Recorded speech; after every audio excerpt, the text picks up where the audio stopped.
एक ब्राह्मण थे तो तीर्थ यात्रा करना चाहते थे। उनके लड़के थे पर उनकी ज्यादा आज्ञा नहीं पालन करते थे, तो सोचा कि बूढ़ा अकेले तीर्थ यात्रा कैसे कर पाऊंगा। तो एक गरीब ब्राह्मण का लड़का था, उससे कहा कि भैया तू इधर उधर नौकरी के लिए भटकता, अगर तू मुझे तीर्थ यात्रा करवा दे तो मैं तेरी खान पान की व्यवस्था और धनराशि भी दे दूंगा। ब्राह्मण ने कहा चलो अच्छा है, आपके साथ तीर्थों का भी दर्शन होगा। तो जहां जहां जाना चाहते थे वो जवान ब्राह्मण बूढ़े ब्राह्मण को ले गया, तीर्थ दर्शन कराती हो। जब ब्रजधाम आया तो उसको बहुत बुखार आ गया बूढ़े को। उसने बहुत सेवा की, जैसे मतलब माता अपने बच्चे की सेवा करती है, ऐसे सब सेवा की उस जवान ब्राह्मण ने। बड़ा द्रवित हुआ बूढ़ा ब्राह्मण, धनी ब्राह्मण था वो। तो गोपाल जी के दर्शन जब करने गया तो उसने कहा बेटा तुमने बहुत सेवा की है, तुम्हें क्या दे सकता हूं। मेरे एक बेटी है, बहुत सुंदर है बेटी और बहुत धन संपत्ति है, मैं तुम्हें दूंगा। बोले देखो बाबा तुम तो यहां बोल रहे हो, घर में तुम्हारे जवान लड़के हैं, हमारी पिटाई करेंगे। बोले हम गोपाल जी को साक्षी करके कहते हैं कि अपनी बेटी का ब्याह तुम्हारे से करवा दूंगा और संपत्ति भी दूंगा। बात हो गई। तीर्थ यात्रा करवा के जब घर पहुंचा तो बूढ़े की हिम्मत नहीं कि बात कर सके लड़कों के सामने, क्योंकि बेचारा गरीब ब्राह्मण का लड़का। महीना भर सोचता रहा कि कभी न कभी तो सूचना दे, वो तो सूचना ही नहीं। तो घर गया उनके और बोला देखो बाबा आपने कहा था कि तुम्हारा, तो लड़कों ने धक्का लगाया और दो चार थप्पड़ लगाए कि तेरी सामर्थ्य क्या है कि तू मेरी बहन से ब्याह करने की बात सोच सके। बोले नहीं बाबा ने कहा था। अब लड़कों की वो स्वरूप देख करके बाबा बदल गए। उनका हमें नहीं याद है कि हमने कुछ कहा था। अब उसने कहा अरे नहीं तुमने तो गोपाल जी के सामने कहा था। उनका हमें याद ही नहीं कि हमने तुमसे कुछ कहा है। पीट के भगा दिया। अब उस लड़के को इस बात का बुरा लगा कि तीर्थ यात्रा करके आया और कह रहा कि मुझे याद नहीं है। अब मैं अपनी तरफ से तो कहा नहीं था ब्याह करने की, और इसने हमारा अपमान भी करवाया, अब तो ब्याह करके ही रहेंगे। उसके जिद चढ़ गई।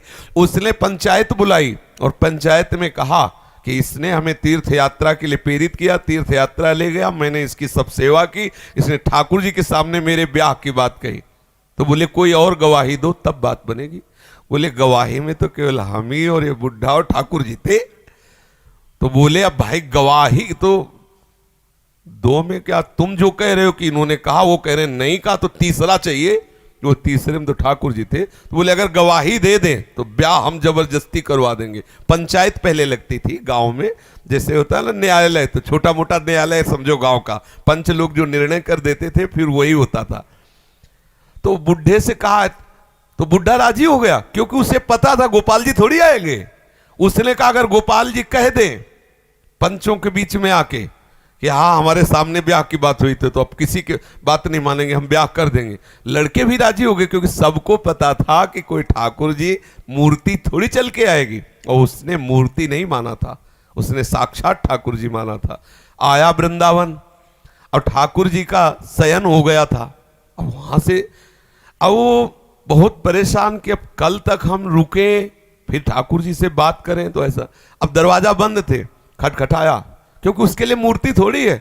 और कहा सुनो गोपाल जी, हम तुमसे ये पूछने आए कि वो जो वृद्ध ब्राह्मण था उसने कहा था कि नहीं तुम्हारे सामने ब्याह की बात। दो चार बार आवाज लगाई तो वहां से तो कोई उत्तर नहीं आया। फिर बहुत जोर से बोला भड़बड़ा के, देखो हम तुम्हें चैन से सोने नहीं देंगे, हम पैदल चल के आए, भूखे हैं, और आप ब्याह की समस्या है और आपको इसका उत्तर दे। छोटी मोटी बात होती तो छोड़ देते, ब्याह की बात है। ठाकुर जी ने अंदर से कहा मूर्ति कहीं चलती है, वहां चल के जब बोले मूर्ति बोलती तो चलेगी क्यों नहीं। ठाकुर जी फंस गए। ठाकुर जी ने अंदर से कहा कि कहीं मूर्ति वहां जाके थोड़ी उड़ीसा में वहां जाके साक्षी थोड़ी देगी, मूर्ति चलती थोड़ी है। बोले महाराज जब मूर्ति बोलती है तो चलेगी क्यों नहीं। अब ठाकुर जी विवश हो गए। ठाकुर जी बाहर निकल के आए और सब सेवक लोग सुला के गए थे। समझो कितना भाव में दम है। उसने देखा बहुत सुंदर गोपाल जी साक्षात ठुमुक ठुमुक कर करके आए, नौ किशोर। बोले देखो हम चलने के लिए तुम्हारे भाव के कारण राजी तो है, लेकिन भोग राग की व्यवस्था, क्योंकि हम वृंदावन के ठाकुर, हमें तो चक माल चाहिए, हमको चना चवेना में तो रुकने वाले हैं नहीं, रबड़ी गुलाब जामुन ये सब चक्क चाहिए। तो बोले देखो कुछ रुपया तो है, अब शादी का चक्कर, इसलिए व्यवस्था तो तुम्हारी बनाएंगे ही हम। तो बोले कैसे चलोगे? बोले चलेंगे तो हम पैदल ही, आगे आगे तुम चलना, पीछे पीछे हम चलेंगे, थोड़ी थोड़ी देर में कुछ भोग लिए रहना, हमको भोग लगा देना। बोले अब हम चले और तुम आ रहे हो कि नहीं आ रहे हो ये मुझे कैसे पता चलेगा? बोले नूपुरों की ध्वनि तुम्हें सुनाई देगी, अगर पीछे मुड़ के देख लिया तो जहां से मुड़ोगे वही हम खड़े हो जाएंगे, आगे नहीं चलेंगे। बात तय हो गई, चल दिए ठाकुर जी। अब आप देखो क्या मूर्ति है। अब वो बीच बीच में भोग लगाता हुआ जब अपने गांव के नजदीक पहुंचा तो सोचा केवल नूपुरे बज रहे हैं कि आ भी रहे हैं। मुड़ के देखा तो ठाकुर जी खड़े। बोले चलो, बोले अब नहीं, अब सबको लिवा के यहीं लाओ क्योंकि हमारा तुम्हारा वादा था। तो बोले कोई बात। गांव में दौड़ता हुआ गया, सबसे हल्ला मचा, वृंदावन के ठाकुर पधारे साक्षी देने के लिए। अब तो भीड़ इकट्ठा हो, साक्षात ठाकुर। अब सब पंच आ गए, तो अब पंचों के सामने बुढ़े को कुछ बोलने की हिम्मत नहीं रही। ठाकुर जी ने सबके सामने उस भक्त की वचन रक्षा के लिए बोले और कहा हमारे सामने का ब्याह हुआ। अब आप सोचो, अगर ये कोई बात सतयुग की नहीं है, ये बात सतयुग की नहीं है, ये कलयुग की ही बात है। हमारी श्रद्धा, हमारा विश्वास, जैसी हम भावना, अगर ठाकुर को मान लिया कि मूर्ति है तो मूर्ति ही रहेंगे, अगर मान लिया कि हम भले नहीं समझ पा रहे लेकिन हमारे ठाकुर है तो एक दिन वो समझा देंगे कि वो ठाकुर है।